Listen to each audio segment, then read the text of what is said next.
우리 오늘 나눌 말씀이 하나님 나라에서의 새 옷, 부활입니다. 우리 육신의 연약한 장막을 벗어버리고 새 옷으로 입을 그 부활의 몸을 생각하며 우리 같이 찬양했으면 좋겠습니다.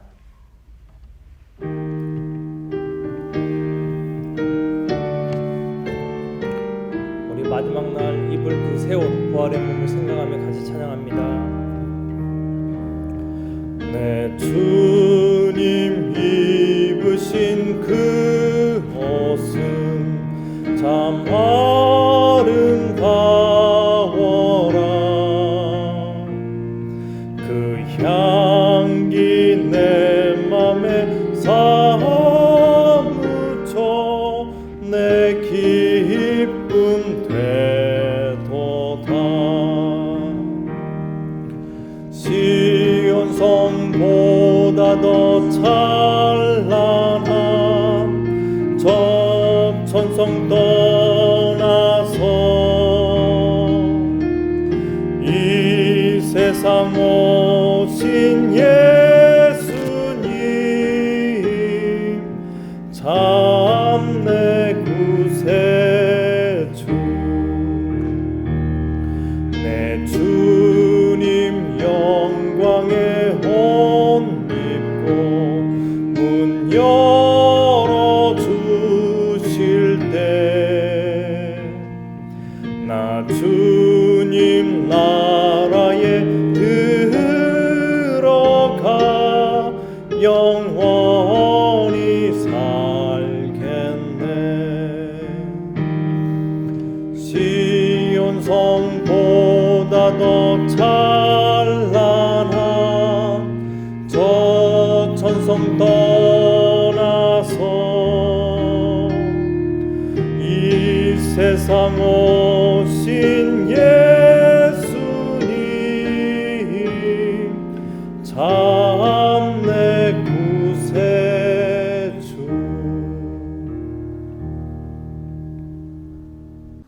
네, 오늘 우리에게 주신 하나님께서 우리에게 주신 말씀은요, 고린도전서 15장 50절에서 58절 말씀입니다.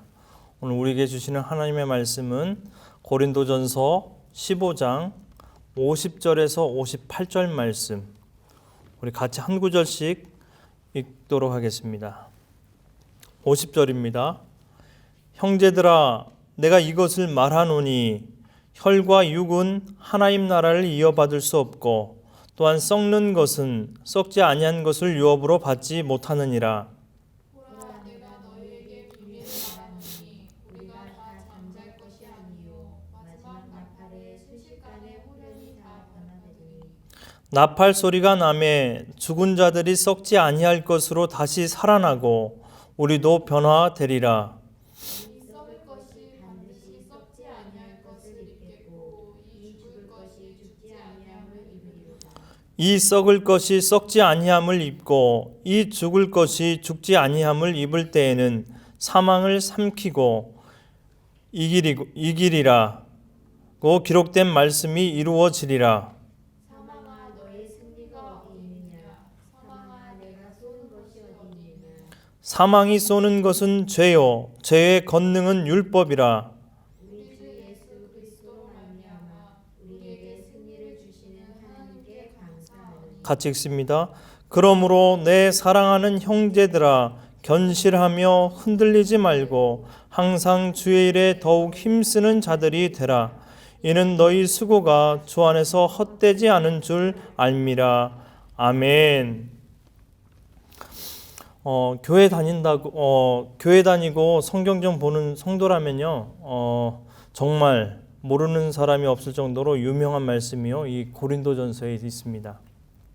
그래서 우리가 지난주에 살펴봤던 이 고린도전서 13장 말씀인 이게 사랑장 말씀이고요. 그리고 또 하나는요, 고린도전서 15장 말씀인 이 부활장 말씀입니다.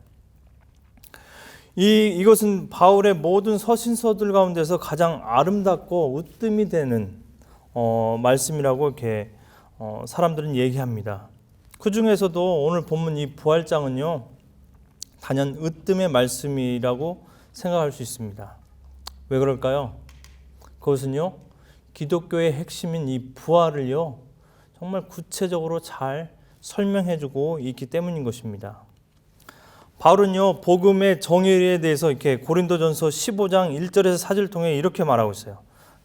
복음의 정의인데요. 우리 한번 같이 읽어볼까요? 고린도전서 15장 1절에서 4절입니다. 형제들아, 내가 너희에게 전한 복음을 너희에게 알게 하노니 이는 너희가 받은 것이요 또 그 가운데 선 것이라. 너희가 만일 내가 전한 그 말을 굳게 지키고 헛되이 믿지 아니하였으면 그로 말미암아 구원을 받으리라. 내가 받는 것은 먼저 너희에게 전하였으니 이는 성경대로 그리스도께서 우리 죄를 위하여 죽으시고 장사 지낸 바 되셨다가 성경대로 사흘 만에 다시 살아나사.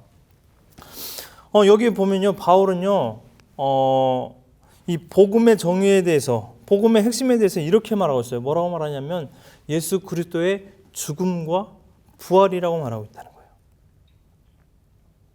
성경대로 그리스도께서 우리의 죄를 위하여 죽으시고 장사 지낸 지 3일 만에 다시 살아나시는 거. 이게 성경의 핵심이고 복음의 핵심이라는 거예요. 그러기에 부활은요, 우리 믿음과 신앙의 핵심이에요. 가장 으뜸이 되는 말씀이라는 거예요. 그러면서도 가장 기초가 되는 말씀이라는 거예요. 뭐가요? 부활이요. 그러면 예수님의 제자들이요, 예수님을 따라다니다가요, 제대로 신앙생활을 못했지만 언제부터 제대로 신앙생활을 했어요? 부활을 경험하고 나서라는 거예요. 예수님의 부활을 경험하고 나서요, 그들은요 진짜 복음 전하는 자가 됐고요. 그걸 통해서 세워진 게 뭐예요? 교회라는 거예요. 교회. 만약 예수님의 죽음과 부활이 없었다면요, 기독교는 존재가 불가능하다는 거예요. 교회는 있을 수가 없다는 거예요.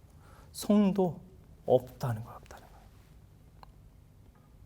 그러기에 부활은요, 우리 믿음과 신앙의 기초이며 교회 존재의 목적이며 또 기독교의 가장 핵심이라는 거예요. 그런데 문제가 뭐예요? 이 기독교의 핵심, 이 교회의 안전 기초가 되는, 믿음과 신앙의 기초가 되는 이 부활을요, 누가 믿지 못했어요? 이 당시 이 고린도 교회 성도들 중에 그것을 믿지 않는 사람이 있었다는 거예요. 고린도전서 15장 12절 말씀입니다. 우리 같이 다시 한번 읽겠습니다. 12절입니다. 그리스도께서 죽은 자 가운데서 다시 살아나셨다 전파되었거늘 너희 중에는 어떤 사람들은 어찌하여 죽은 자 가운데서 부활이 없다 하느냐. 여러분, 기독교를 비롯한 대부분의 종교는요, 이 영혼의 불멸을 믿어요. 영혼의 불멸이 뭐예요? 영혼은요, 영원히 죽지 않고 영원하다는 거예요. 영원하다. 그걸 모든 종교에서 다 믿어요. 근데요, 영혼의 불멸을 믿는다고 해서요, 몸의 부활을 믿는 건 아니에요. 초대교회 당시에 헬라인들이 있었어요. 헬라인들이, 이 사람들은요, 영혼의 불멸을 믿었어요. 그러나 뭘 안 믿었어요? 육신의 부활은 믿지 않았다는 거예요. 이 헬라 문화 속에 있던 사람들은 누구예요? 이 고린도 교인들이었다는 거예요. 그래서 고린도 헬라의 문화에 접해 있었던 이 고린도 교회의 교인들 중에 이런 영혼 불멸의 사상을 믿었지만 부활을 믿지 못하는 사람들이 많이 있었다는 것입니다.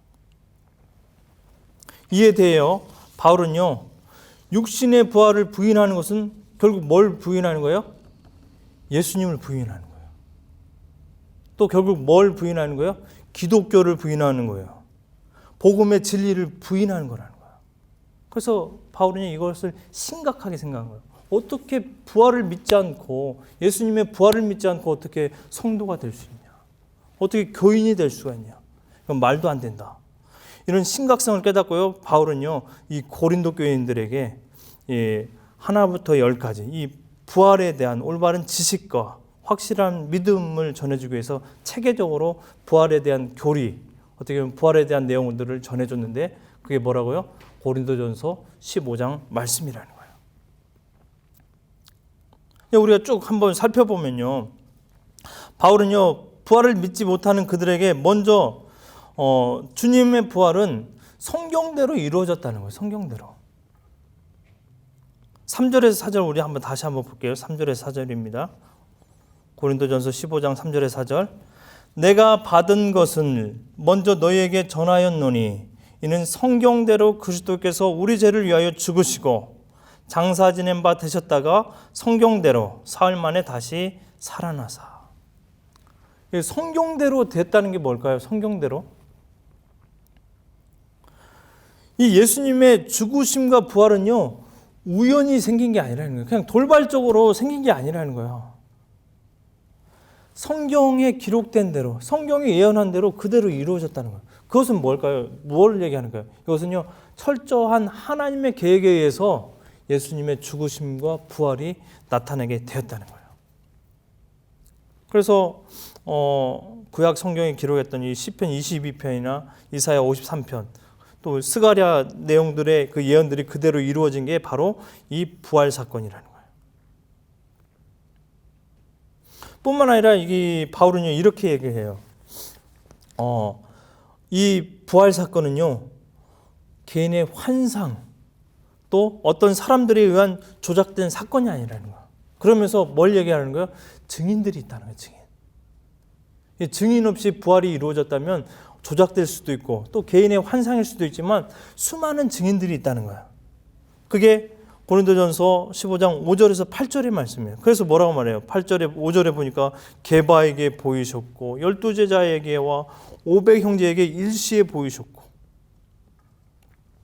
또 예수님의 친동생이면서도 예수님을 하나님을 믿지 않았던 이 야고보, 그 야고보에게도 부활의 모습을 보여주면서 그에게도 믿음을 주었다는 거예요.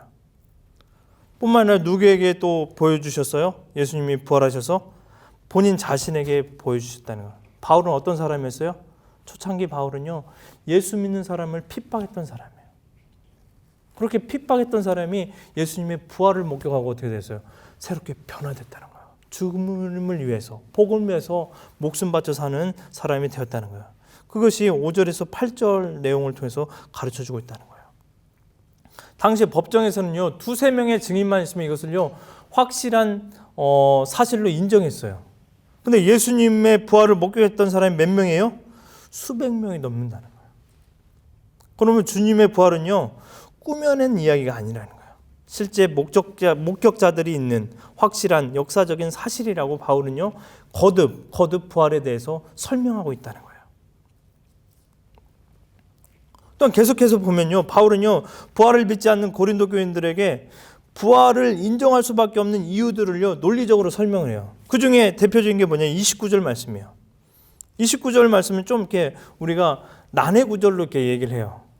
왜냐하면 여기 보면 그 당시 고린도 교회 교인들은요, 어떤 걸 했냐면 예수 그리스도를 믿고 죽었어요. 그 사람 천국 가잖아요. 근데 뭘 안 받았어요? 세례를 안 받은 거예요. 세례는요, 그 당시 이 초대교회 사람들에게는 너무나도 중요한 거예요. 이 구원과 연결되는 너무나도 중요한 거예요. 그래서 세례를 안 받고 죽은 것은요, 정말 어떻게 보면 좋지 않은 상황이었다는 것이죠. 그래서 그 당시 문화적인 면으로 보면요, 믿었지만 죽은 자들을 위해서 대신 세례를 받아주는 그런 상황이 있었어요. 바울은요, 그 얘기를 하는 거예요. 그런 잘못된 좀 이렇게 교리적인 내용들이지만 그 당시 그 사건들을 드러내면서, 야, 또 부활이 있기 때문에 네가 지금 죽은 사람을 위해서 세례를 받는 거 아니냐? 부활이 없다면 이것은 있을 수 없는 일 아니냐? 그 모순된 일 아니냐? 그러면서 그들이 정말 세례받는 것, 죽은 자를 위해서 세례받는 것을 가지고 부활에 대해서 다시 한번 이렇게 어떻게 보면 다시 이렇게 재증명을 했던 것이죠. 뿐만 아니라 이게 바울은요, 29절에서 32절을 통해서 이렇게 얘기해요. 자기의 삶이 정말 부활이 있다는 것을요, 확신할 수 있는 삶이었다는 거예요. 그것은 뭘 얘기하냐면요, 자기는요, 죽음을 무릅쓰고 온갖 핍박에도 인내하며 믿음을 지켰다는 거예요. 여러분, 어떻게 부활이 없는데, 어떻게 천국에서의 구원이 없는데 어떻게 목숨을 걸고 매번 죽을 각오를 하면서 복음을 증거하겠습니까? 그것은 말이 안 된다는 거예요.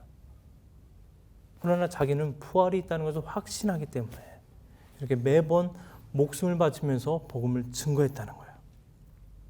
그 29절에서 32절 말씀이에요.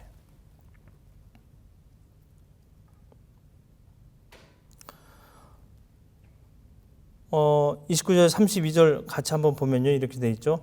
만일 죽은 자들이 도무지 살아나지 못하면 죽은 자들을 위하여 세례를 받는 자들이 무엇을 하겠느냐? 어찌하여 그들을 위하여 세례를 받느냐? 또 어찌하여 우리가 언제나 위험을 무릅쓰리요? 형제들아, 내가 그리스도 예수 우리 주 안에서 가진 바 너희에게 대한 나의 자랑을 두고 단언하노니 나는 날마다 죽노라. 내가 사람의 방법으로 에베소에서 맹수와 더불어 싸웠다면 내게 무슨 유익이 있으리요? 죽은 자가 다시 살아나지 못하면 내일 죽을 터이니 먹고 마시자 하리라.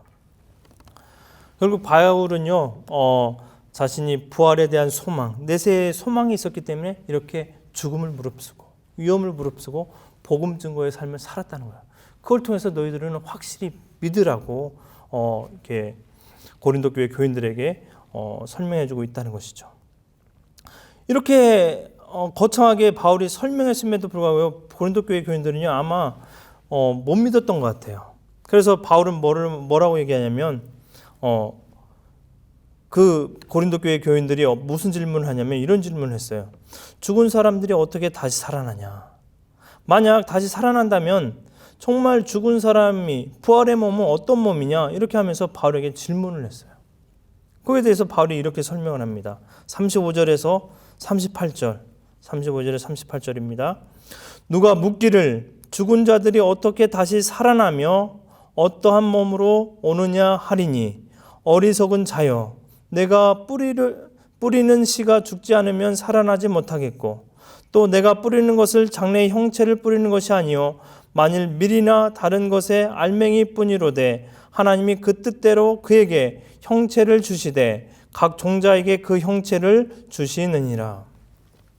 바울은요 이렇게 실질적인 부활하면 어떤 몸일까라는 이 질문에 대해서 이 씨앗의 비유를 통해서요 부활의 몸을 설명했어요. 우리가 씨앗 알잖아요. 이 씨앗을요 땅에 심어요. 그럼 이 씨앗은 어떻게 되죠? 사라져요. 근데 이 씨앗이 땅 속에서 죽는데요 놀라운 일이 벌어져요. 무슨 일이 벌어져요?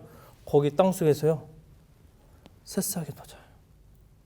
새싹이 줄기가 되고요 또 때로는요 이게 나무가 돼요. 그리고 풍성하게 돼요. 이게 얼마나 크게 자라면 거기서 열매까지 맺히게 돼요. 근데 놀라운 사실이 뭐냐면 씨앗, 정말 아무 볼품없는 씨앗을 심었는데요. 그게 뭘로 돼요? 이거 씨앗과 비교할 수 없는 열매로 열려졌다는 거예요. 그걸 통해서 바울은요 부활이 이렇다는 거예요. 우리의 육체, 정말 이 연약한 육체, 우리 눈에 보기에는 정말 부족하고 연약한 육체지만 이 육체가 죽게 되면 그리스도 안에서 어떻게 된다고요? 완전한 몸으로 다시금 부활한다는 거예요. 그렇게 설명해 주는 거예요. 우리 애벌레 아시죠? 애벌레가요 그 번데기를 만들어서요 집을 만들어요. 그래서 며칠 동안 이렇게 죽어요. 애벌레가 그 번데기 안에서 죽어요. 근데 어떻게 변하죠? 어떤 시간이 경과되면요 거기서 그 애벌레 집을 벗고요 뭐가 나와요? 이 애벌레와 상상할 수 없는 비교가 되지 않는 이 나비로 변하게 된다는 거예요. 저는 그걸 보면서요 뭘 믿냐면 부활을 믿어요. 아 부활도 이렇게 됐구나. 바울은요 지금 씨앗 비유를 통해서 그 얘기해 주는 거예요.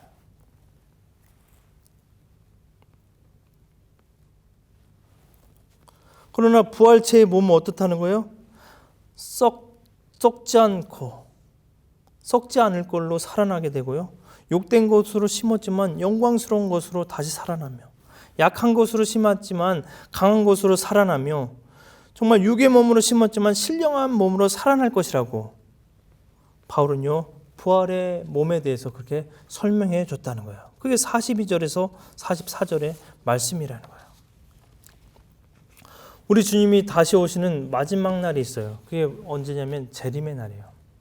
그때 천사장의 나팔 소리가 이게 어떤 의미로 전해지는지는 모르겠지만 천사장 나팔 같은 소리가요 들릴 거예요. 온 세상에 퍼질 거예요. 그때 주님이 재림하십니다. 그때 어떻게 되냐? 우리의 이 육신은요, 새로운 몸으로 입혀진다는 거예요. 예수님이 부활 제 몸으로 입혀지듯이 그렇게 입혀진다는 거예요. 오늘 본문 51절에서 52절의 말씀이에요. 같이 한번 보겠습니다. 보라, 내가 너희에게 비밀을 말하노니 우리가 다 잠잘 것이 아니요 마지막 나팔에 순식간에 호련히 다 변화되리니 나팔 소리가 나매 죽은 자들이 썩지 아니할 것으로 다시 살아나고 우리도 변화되리라. 그러면서 이제 중요한 말씀인데요. 결론적으로 이 부활이 필요한 이유에 대해서 바울은요, 오늘 본문 고린도전서 15장 50절을 통해서 이렇게 말을 해요. 이렇게 말해요. 우리 한번 같이 읽겠습니다. 왜 부활이 필요할 수밖에 없나? 같이 한번 읽겠습니다. 시작. 형제들아, 내가 이것을 말하노니 혈과 육은 하나님 나라를 이어받을 수 없고 또한 썩는 것은 썩지 아니한 것을 유업으로 받지 못하느니라. 여러분, 우리가 천국에 들어가기 위해서는요, 이 썩어질 육체로는 절대 천국을 소유할 수 없다는 거예요. 받을 수 없다는 거예요. 이게요, 부활체로 새롭게 입어야 된다는 거예요. 그래야 천국에 들어갈 수 있다는 거예요. 혈과 육은요, 하나님의 나라를 이어받을 수 없다고 말하고 있어요. 우리가 하나님 나라를 유업으로 받으려면 이 혈과 육이 아닌, 썩어질 육체가 아닌 새로운 부활체, 새로운 몸으로 입어야 된다는 거예요. 그러게 이게 죽음이라는 거예요. 죽음이라는 건 뭐냐? 죽음이라는 건 뭐냐? 이 땅에서 사용했던 이 연약한 몸을 버리고요, 영원히 살 수 있는 신령한 몸으로 있는 게 죽음이라는 거예요. 그래서 죽음은요, 구원받기 위해서, 천국 가기 위해서요, 반드시 필요한 하나의 과정이라는 거예요. 고린도후서 5장 1절이 이렇게 얘기합니다. 만일 땅에 있는 우리의 장막집이 무너지면 하나님께서 지으신 집, 곧 손으로 지은 것이 아니요 하늘에 있는 영원한 집이 우리에게 있는 줄 아느니라. 결과적으로 이 부활에 대한 얘기를 통해서 바울은요, 결론적으로 우리에게 이렇게 얘기하고 있어요. 두 가지 중요한 의미를 얘기해주고 있어요. 첫 번째가 뭐냐면요, 혈과 육은요, 하나님 나라를 유업으로 받을 수 없다는 거예요. 뭐라고요? 혈과 육. 다시 말하면 우리의 이 육신으로는요, 하나님 나라를 결코 받을 수 없다는 거예요. 우리 50절 다시 한번 읽겠습니다. 50절. 중요한 거예요. 저만 중요하게 생각하는 것 같은데 이건 정말 중요한 거예요. 50절 같이 한번 읽겠습니다. 형제들아, 내가 이것을 말하노니 혈과 육은 하나님 나라를 이어받을 수 없고 또한 썩는 것은 썩지 아니할 것을 유업으로 받지 못하느니라. 근데 여러분, 왜 이 육신, 우리의 육신으로는 하나님 나라를 이어받을 수 없을까요? 이 육신은요, 썩기 때문에 그래요. 온전하지 못하기 때문에, 연약하기 때문에 그래요. 우리의 몸은요, 모두 썩어 없어질 흙과 같은 존재라는 거예요. 그래서 우리가 산다는 것은요, 실질은 어떻게 생각할 수 있냐면 매 순간 죽어가는 과정의 일부라는 거예요. 산다는 게. 그래서 우리 어떤 이런 얘기가 있죠. 우리는 태어남과 동시에 뭘 향해서 달려가요? 죽음을 향해서 달려가요. 우리는 좀 노골적으로 얘기하면 죽기 위해서 태어나는 거예요. 나이가 40이 넘으면요, 인생이 죽어가는 과정이라는 것을 절실히 깨닫는데요.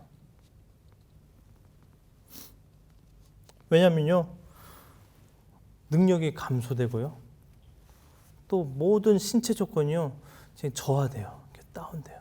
그래서 내가 이제 죽음을 향해 또 죽음이 가까우구나. 그것을요, 40이 넘어가면서 그것을 깨닫게 된대요. 제가 예전에 아이들하고 축구를 했던 적이 있어요. 이게 축구도 좀 가르쳐 주고요, 축구를 같이 하기도 했어요. 아이들이 너무 이렇게 운동 안 하기 때문에 우리 달리기 한번 해보자. 그래서 운동장에 딱 세워놓고요, 달리기 한 적 있어요. 이쪽 끝에서 저기까지. 초등학교 고학년 그리고 중학교 1, 2학년 애들 데리고 했는데요. 어때요? 제가 우습게 보이잖아요. 너 좀 잘 운동 좀 해라 하면서. 그래서 여기 땡 하면 달리는 거야. 그래서 이렇게 달리게 했어요. 땡 했더니 달리는 거야. 내가 앉으려고 죽으라고 달렸죠. 애들이 못 따라오는 거야. 그래서 제가 교만한 마음에 뒤를 잠깐 쳐다봤어요. 이것들이 하는 순간 잠깐 눈을 감았다가 떴는데요. 바닥에 제가 누워있는 거예요. 바닥으로 곤두박질한 거예요. 얼마나 창피했는지요. 그때의 상황은요, 이루 말할 수가 없어요. 제가 마음은요, 지금도 그래요. 세계적인 육상 선수 있잖아요. 우사인 볼트인데, 몸은요, 뭐예요? 40대 아저씨예요, 아저씨. 마음 같지 않다는 거예요, 몸이요. 40이 넘어가면요, 몸이 마음 같지 않아요. 지난번에 이게 학생들과 축구를 할 때에도요, 몸이 따라주지 않았어요. 몸이 따라주지 않았어요. 그래서 열심히 했는데 따라주지 않아요. 근데 패스를 하다가요, 헛발짓을 해가지고요, 넘어졌어요.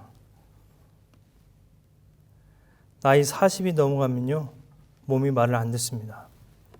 지난주일에 어느 가정에게 신방을 갔었어요. 대화 중에 저에 대한 설교에 대한 얘기가 이렇게 오고 갔어요, 서로. 그러면서 이제 그분이 하시는 말씀이 뭐냐면, 목사님, 혹시 노안이 오지 않았나요? 그렇게 얘기하는 거예요. 노안이 오지 않았나요? 그래서 저는 이렇게 웃으면서 속으로 그랬어요. 지금 제 나이가 몇 살인데 노안이 와요. 그래서 이렇게 별 대수롭지 않게 생각했어요. 저에게 노안이 왔냐고 하신 이유는 뭐냐면, 제가 설교를 하는데 설교하면서 말씀을 읽잖아요. 그러면 한두 자씩 늘 틀린다는 거예요. 그리고 막 스킵한다는 거예요. 넘어간다는 거예요. 안 읽고. 그래서 그분은 딱 보면서 목사님 노안이 오지 않았나? 그렇게 생각하고 저한테 이렇게 생각해서 말씀해 주신 거예요. 그런데요, 하나같이 그분이 저에게 해줬던 이 노안의 증상, 그것들을 들으면서요, 저는요, 내가 노안이라는 것을 깨달았어요. 노안의 증상이 뭐냐면요, 이 말씀을 보다가, 가까운 데 보다가 멀리 보면 갑자기 흐릿해져요. 제가 그래요, 지금. 또 멀리 보다가 이 말씀 보려고 보면 안 보여요. 흐릿해요. 좀 초점을 계속 맞춰야 그때 보여요. 오랫동안 자리에 앉아있다가 일어나면 어떻게 돼요? 어지러워요. 초점도 안 맞고. 저는 그걸 정말 몰랐어요. 그분이 말해주니까 알았어요. 아, 내가 노안이구나. 내게 노안이 왔구나 생각하면서요, 새삼 나이를 먹어간다는 게 정말 마음 깊숙이 새겨지게 되었다는 거예요. 우리의 몸은요, 가면 갈수록 어떻게 돼요? 쇠퇴해져요. 낡아지고 병들고 망가지게 되어 있어요. 이렇게 쇠퇴하고 낡아지고 병들고 망가지는 이 몸으로는요, 하나님의 나라를요, 유업으로 받을 수 없다는 거예요. 오늘 지금 바울이 우리에게 가르쳐주고 있다는 거예요. 하나님의 나라에 들어가기 위해서는 뭘 갈아입어야 돼요? 새 육신으로 갈아입어야 돼요. 그게 뭐예요? 부활이라는 거예요. 부활. 그러기에 우리는요, 하나님 나라에 합당한 몸으로 새로 입어야 합니다. 그게 바로 부활의 몸입니다. 그래서 우리는요, 또한 반드시요, 뭘 생각해야 되냐? 새로운 부활체의 몸으로 입기 위해서는 우리가 어떻게 해야 돼요? 우리는 죽어야 돼요. 죽어야 돼요. 뭐라고요? 죽어야 돼요. 우리가 죽지 않으면요, 우리 몸이 죽지 않으면요, 절대 그 부활체는요, 입을 수가 없다는 거예요. 그래서 우리는요, 늘 생각해야 돼요. 아, 내가 죽어야 되는구나. 이것을요, 늘 마음속 깊이 생각해야 되는 거예요. 그런 의미에서 우리는요, 죽음을 절대 두려워하면 안 돼요. 우리는요, 누구도 예외 없이 다 죽어야 하기 때문에 그래요. 죽음, 그런데요, 결코요, 두려운 게 아니에요. 이것을 죽음이라는 것은요, 하나의 천국으로 가기 위한 하나의 과정이라는 거예요, 과정. 우리 육신의 장막의 집을 벗지 않으면 천국을 갈 수 없고요, 하나님 나라를 들어갈 수 없어요. 그러기에 여러분, 죽음을 두려워하지 마시기 바랍니다. 할렐루야. 근데 솔직히 말하면 죽음이 두려워요, 안 두려워요? 두려워요, 안 두려워요? 두려워요. 근데 육신이, 이게 죽음이 두려운데 어떻게 천국 갈까요? 육신이 두려운 이유는요, 죽음이 두려운 이유는요, 하나님 그렇게 만들어 놓으셨기 때문이에요. 만약 여러분께 죽음이 두렵지 않다, 그러면 여러분 어떻게 될 것 같아요? 인생 험하게 살 거예요. 험하게 사는 것뿐만 아니라 여러분 죽었어도 몇 번은 더 죽었을 거예요. 지금 대한민국은요, OECD 가입 국가 중에서요, 자살률이 1위예요. 죽음이 두려운데도 자살률이 1위예요. 근데 만약 죽음이 두렵지 않다, 그러면요, 죽는 사람이요, 무지기수일이라는 거예요. 아마 오늘 저와 여러분들요, 수십 번은 죽었을 거예요. 만약 죽음이 두렵지 않다면. 공부하는 것이 힘들어서 죽고요, 직장 일이 힘들어서 죽고, 가정생활이 힘들어서 죽고, 질병에 걸렸다고 해서 죽고, 사고 나서 다쳤다고, 장애인이 됐다고 해서 죽고. 아마 하나님이 죽는 것을 두려워하지 않게 우리를 만드셨다면요, 우리는요 20대도 되지 못해서 벌써 죽었을 거예요. 하나님이 죽음을 두렵게 만들었기 때문에 우리가 이렇게 건재해 있는 거예요. 그러나 우리가 죽는 것은요, 믿음이 없는 죽음이 무섭고 두려운 것이죠. 믿음 안에서의 죽음은요, 절대 두려운 게 아니라는 거예요. 정말 오늘 말씀 정말 중요한 말씀이에요. 우리가 예수 그리스도 안에서 죽는 것은요, 결코 두렵지 않아요. 무서운 것이 아니에요. 왜요? 우리 이 육신의 장막을 벗어야 새로운 몸을 입고요, 부활체를 입고, 그 부활체가 어디에 가기 때문에? 천국에 가기 때문이라는 거예요. 그러나 믿음 밖에서 죽는 것은요, 정말 두려운 거예요. 무서운 거예요. 그러기에 하나님께서 인간에게 든 또 하나의 이유가 뭔지 아세요? 뭐예요? 죽음 후의 삶을 준비하라는 거예요. 준비하라는 거예요. 하나님이요, 우리에게 죽음이 두렵게 만든 이유는요, 죽음 이후에 삶이요, 천국과 지옥으로 나눠지는데 이 천국을 준비하라는 거예요.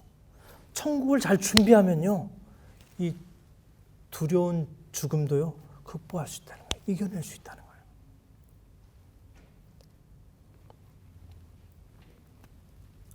사실 우리는요, 매일매일 죽음을 경험하고 있어요. 우리는요, 죽음을 훈련하고 있어요. 그게 뭐예요? 잠이에요, 잠. 여러분, 잠 잤어요. 오늘 이제 일 다 끝나고 잠을 딱 누워서 잠 잤어요. 거기서 다시 한번 깨어나니까 그게 잠이지, 안 깨어나면 뭐예요? 그게 죽음이라는 거예요, 죽음. 죽음은요, 이렇게 어떻게 보면요, 아무것도 아니라는 거예요. 믿음 안에서만 죽으면. 여러분, 잠이 두려워서 잠을 못 자는 사람이 있어요? 잠? 나는 너무 잠자기가 힘들어요. 나 정말 오늘 안 잘 거야 하면서 두려워 떠는 사람 있어요? 아니에요. 그 사람은 뭔가 문제가 있는 거예요. 저는요, 잠이 모자라서 죽겠어요. 바로 자고 싶어요. 잠은요, 근심 걱정을 쫓아내고요, 또 사람을 가장 편안하게 쉬게 해주기 때문에요, 잠처럼 좋은 게 없어요. 그와 마찬가지로요, 죽음 역시요, 죽음만 잘 준비한다면요, 예수 그리스도만 잘 믿고 천국만 잘 준비한다면 죽음은 절대 두려운 게 아니라는 거예요. 그래서 성경은요, 죽음을 뭐라고 말해요? 잠을 잔다고 말하고요, 죽는 성도들이 복되다고 말하고 있어요. 데살로니가서 4장 14절이 이렇게 얘기하고 있어요. 우리가 예수의 죽었다가 다시 사심을 믿을진대 이와 같이 예수 안에서 자는 자들도 하나님이 저와 함께 데리고 오시리라. 성경은요, 죽음을요, 잠잔다고 말하고 있어요. 왜 잠잔다는 이유가 뭐예요? 왜 잠잔다고 말해요? 다시 깨어날 것이기 때문에 그래요. 시편 116편 15절이 이렇게 말해요. 그의 경건한 자들의 죽음은 여호와께서 보시기에 귀중한 것이로되. 또 요한계시록 14장 13절은 이렇게 말하고 있어요. 지금 이후로 주 안에서 죽는 자들은 복이 있도다. 그래서 이 죽음, 그것은요, 예수 그리스도 안에만 있으면요, 절대 두려운 게 아니에요. 예. 예수님께서, 하나님께서 우리에게 죽음을 두렵게 만든 이유는요, 그 죽음을 준비하라는 메시지예요. 그래서 우리가 예수 그리스도를 잘 믿고 그 믿음 가운데 잘 굳건하게 세워 있으면요, 죽음은요, 마치 잠자는 것처럼 정말 행복하고 즐거운 일이라는 거예요. 왜요? 이 육신의 장막을 벗어야 부활, 천국 들어갈 육신, 새로운 육신을 입게 되기 때문이라는 거예요. 두 번째로는요, 우리는 마지막 날에 모두 변화된다는 거예요. 변화된다는 거예요. 오늘 이 말씀도 중요해요. 우리 51절에서 52절 말씀 우리 같이 한번 다시 읽겠습니다. 51절입니다. 보라, 내가 너희에게 비밀을 말하노니 우리가 다 잠잘 것이 아니요 마지막 나팔의 순식간에 호련히 다 변화되리니 나팔 소리가 나매 죽은 자들이 썩지 아니할 것으로 다시 살아나고 우리도 변화되리라. 지금 사도 바울은 비밀을 말한다고 말하고 있어요. 이 마지막 날에 있을 비밀. 그게 뭐냐면요, 다 변화된다는 거예요. 예수님의 재림과 동시에 사람들이 다 변화된다는 거예요. 그런데 이 변화되는, 이 부활체로 변화되는 거에는 순서가 있다는 거예요. 어떤 순서가 있어요? 예수님께서 재림하기 전에 죽었던 자가 먼저 부활한다는 거예요. 그 다음에요, 예수님 재림했을 때 살아있는 자도요, 죽지 않고 부활한다는 거예요. 부활체로 입는다는 거예요. 전 이걸 보면서 예수님 빨리 재림했으면 좋겠다는 생각이 들었어요. 왜요? 죽지 않잖아요. 죽지 않잖아요. 죽음은요, 두려운 거잖아요. 그렇죠? 하나님 그렇게 만드셨기 때문에. 근데 예수님 재림하면 죽지 않고 바로 변화해야 되는 거예요. 그러면서 정말 내가 죽지 않고 천국 갈 수 있는 거, 예수님 재림이 빨리 나 살아있을 때 오면 되는구나, 그런 생각을 이렇게 하게 됐어요. 근데 이제 여기서 중요한 게 뭐냐면요,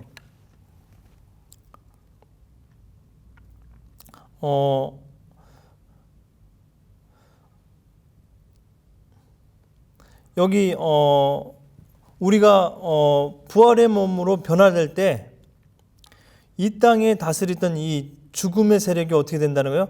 완전히 멸망된다는 거예요. 멸망. 다시 말하면 예수님의 재림과 동시에 이 부활이 이루어지잖아요. 휴거가 일어나고 그때 뭐가 없어진다고요? 죽음이 아예 멸망된다는 거예요. 사탄과 함께 죽음이요 멸망당한다고 이렇게 요한계시록에 이렇게 기록되어 있어요. 요한계시록 20장 14절에 이렇게 말하고 있습니다.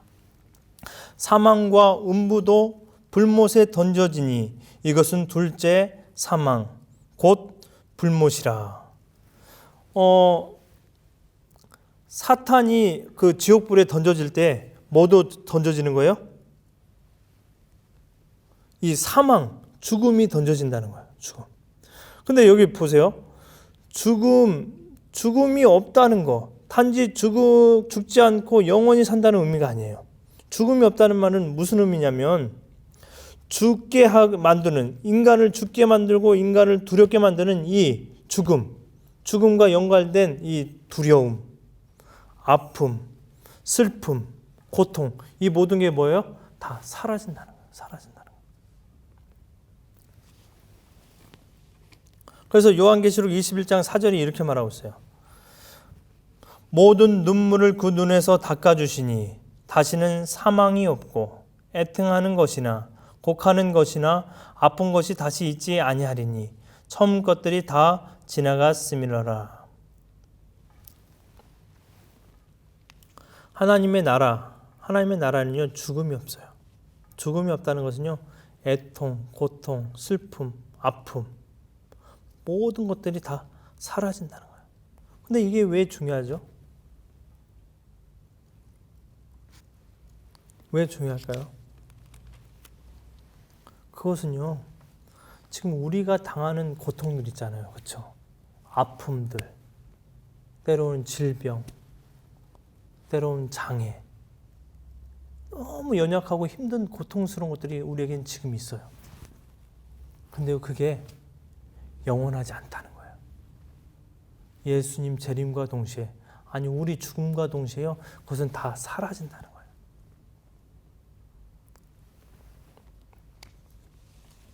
우리의 모든 지금 악조건의 상황은요 다 변화된다는 거예요. 변화된다는 거예요. 지금 우리의 고통스러운 현실, 아픔, 슬픔, 때론 질병, 때론 장애, 그것은 결코 영원한 것이 아니라 조금 있으면 모든 게 다 사라진다는 거예요. 여러분, 안 아파서 이 얘기가 마음에 와닿지 않을 거예요. 지금 아파서 힘들은 사람들에게는 이게요, 진짜 복음이라는 거예요. 지금 다리가 없어서 못 걸어 다니는 사람에게는 이게 복음이라는 거예요. 지금 눈이 없어서요, 앞을 볼 수가 없어서 정말 맹인으로 걸어 다니는 사람들에게는 이게 지금 복음 중에 복음이라는 거예요. 왜? 그게 영원하지 않다는 거예요. 예수님의 재림과 함께 우리는 다시 변화된다는 거예요. 새롭게. 그래서요, 이 말씀 때문에 우리는 암담한 현실 앞에서 절망하지 않을 수 있다는 거예요. 여러분, 태어날 때부터 버림받은 아이들이 있어요. 태어날 때부터 장애를 가진 아이들, 불우한 가정에서 온갖 고난을 당한 이들, 질병, 천연병에 놓인 이들, 태어날 때부터 걷지 못하는 사람, 안 못 보는 사람, 손발이 없는 사람. 만약 이들에게 있어서요, 이 세상에서의 삶이 전부라면요, 이보다 더 불쌍한 사람이 없다는 거예요. 그러나 오늘 바울이 우리에게 주시는 메시지는요, 그게 영원하지 않다는 거예요. 예수님의 재림을 통해서요, 바뀌어진다는 거예요. 그 장애의 몸이, 그 질병의 몸이 새롭게 변화된다는 거예요. 바뀐다는 거예요. 우리가 잘 아는 이 뇌성마비의 송명희 시인, 이분은요, 태어날 때 의사의 실수로요, 태어나자마자요, 뇌성마비가 됐어요. 목도 제대로 가누지 못하고요, 말 한마디를 하려고 하는데요, 어떻게 하냐면 온몸을 다 비틀어요. 말 한마디 하는데. 근데 그분의 입술에서 이런 고백이 튀어나왔어요. 공평하신 하나님. 공평하신 하나님. 어떻게 뇌성마비인 이 송명희 시인 입에서 이런 말이 나올 수 있어요? 자기는요, 보기에도 흉측해요. 제대로 걸을 수도 없고 목도 가눌 수 없어요. 말 한마디 하는데 온몸을 비틀어야 돼요. 근데 멀쩡한 사람과 비교했을 때 하나도 공평할 게 없는데요, 그는요, 그의 입술에서 공평하신 하나님이라 나와요. 공평하다고 나와요.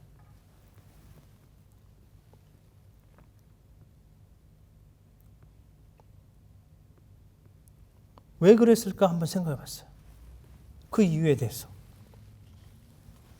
그것은요, 누구나 다 죽기 때문이라는 거예요. 죽기 때문에. 죽음이 있기 때문이라는 거예요. 아이러니하게도요, 죽음 앞에서는요, 누구나 다 공평하다는 거예요. 아무리 멀쩡한 사람도, 아무리 똑똑한 사람도, 아무리 잘생긴 사람도요, 다 죽어요. 썩어 죽는다는 거예요. 근데 장애가 있는 자기도요, 죽는다는 거예요. 볼품없는 자기도 죽는다는 거예요. 그래서 그런 면에서는 다 공평하다는 거예요.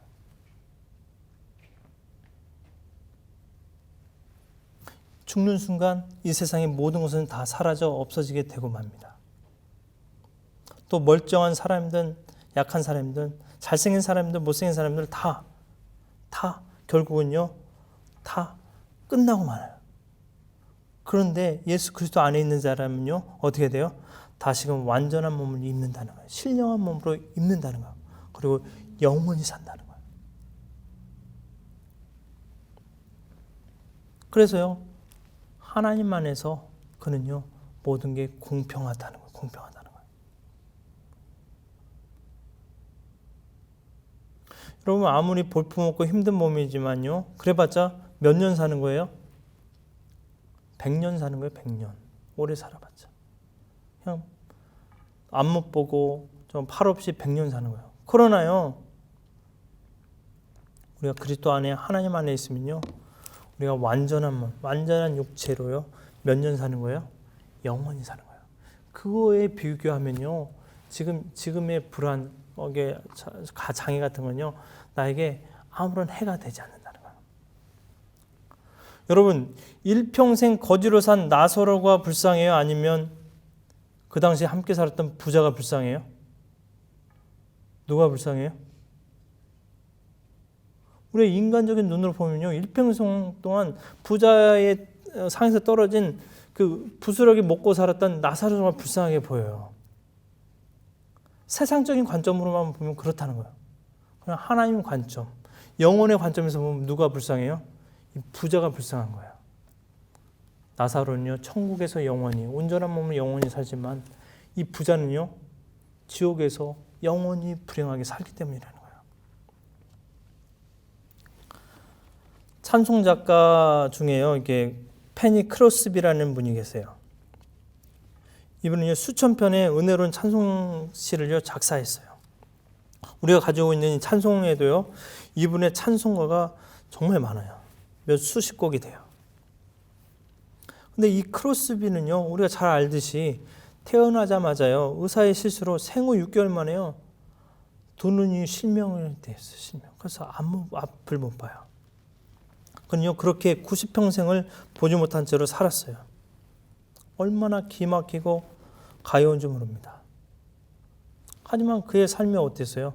예수님을 영접하고 나니까요, 그 사람이 새로워졌어요.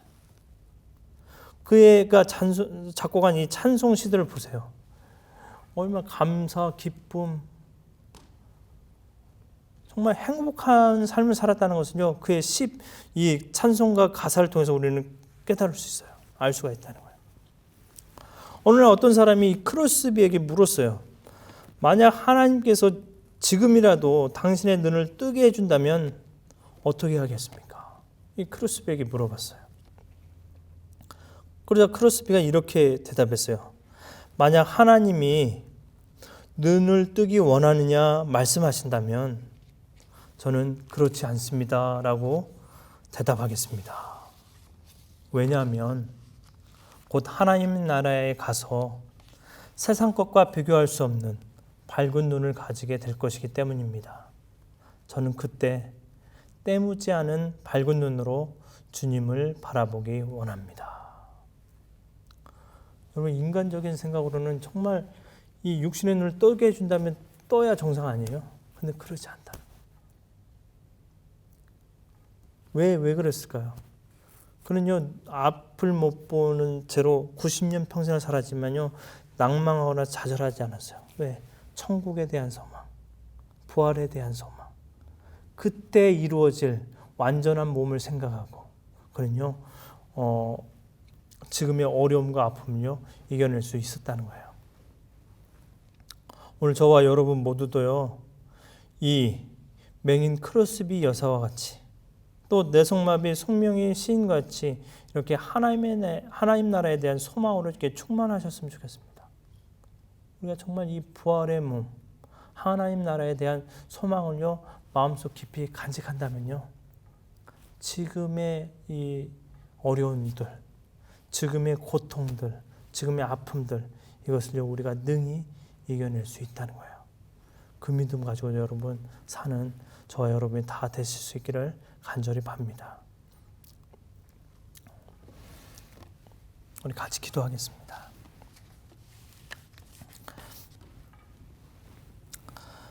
형제들아, 내가 이것을 말하노니 혈과 육은 하나님 나라를 이어받을 수 없고 또한 썩는 것은 썩지 아니할 것을 유업으로 받지 못하느니라. 보라, 내가 너희에게 비밀을 말하노니 우리가 다 잠잘 것이 아니요 마지막 나팔에 순식간에 호련히 다 변화되리니 나팔 소리가 나매 죽은 자들이 썩지 아니할 것으로 다시 살아나고 우리도 다 변화되리라. 하나님 아버지, 우리 모두가 오늘 주신 말씀을 마음에 잘 새길 수 있게 도와주시옵소서. 혈과 육으로는 하나님 나라에 들어갈 수 없습니다. 그러므로 썩어질 이 세상의 것에 너무 마음 빼앗기지 말고 영원한 삶, 그 삶을 바라보며 이 우리 삶 속에서 나타나는 여러 가지 고통과 고난들을 능히 이겨내는 우리가 다 되게 도와주시옵소서. 또한 우리 모두가 곧 변하게 될 것입니다. 그러게 지금 우리가 절망의 현실 속에 있다 할지라도 이것이 정말 영원하지 않음을 저들 깨닫고 정말 닥친 절망 속에서도 낙심하지 아니하고 아파하지 아니하고 슬퍼하지 아니하고 주님 다시 오실 그날 다시 입을 새 옷, 새 몸, 부활체를 생각하며 그 소망 가지고 우리에게 맡겨주신 삶을 최선을 다해서 살아가는 우리 모두가 다 되게 도와주시옵소서. 우리 모두를 아픔과 고통, 눈물 없는 영원한 천국으로 인도하신 우리 주 예수 그리스도의 이름으로 감사하며 기도드립니다. 아멘.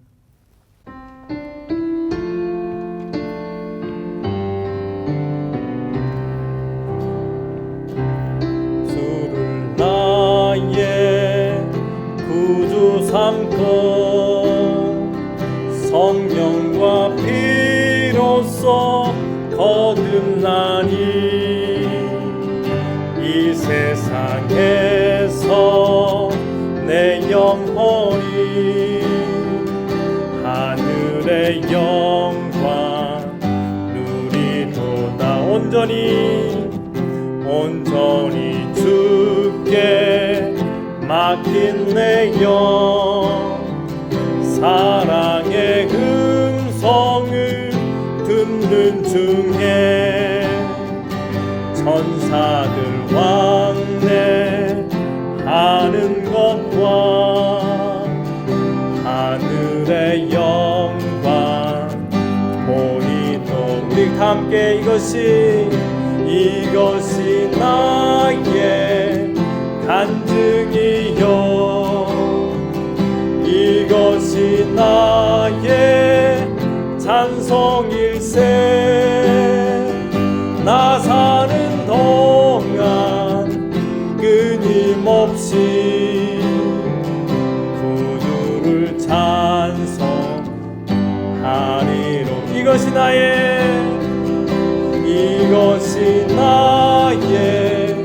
간증이요 이것이 나의 찬송일세 나 사는 동안 끊임없이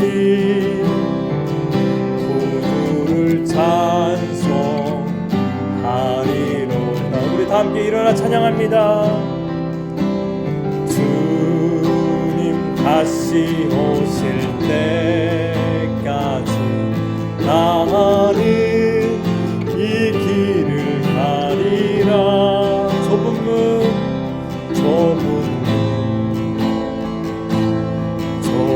길 나의 십자가 지고 나의 가는 이 길 끝에서 나는 주님을 보리라. 영광의 내 주님 나를 맞아주시리. 주님 다시 오실 때까지 주님 다시 오실 때까지 나는 일어나 달려가리라. 주의 영광 온 땅 덮을 때 나는 일어나 노래하리. 내 사모하는 주님 온 세상 구주시라. 내 사모하는 주님 영광의 왕이 내 사모하는 주님 내 사모하는 주님 온 세상 구주시라. 내 사모하는 주님 영광의 왕이시라.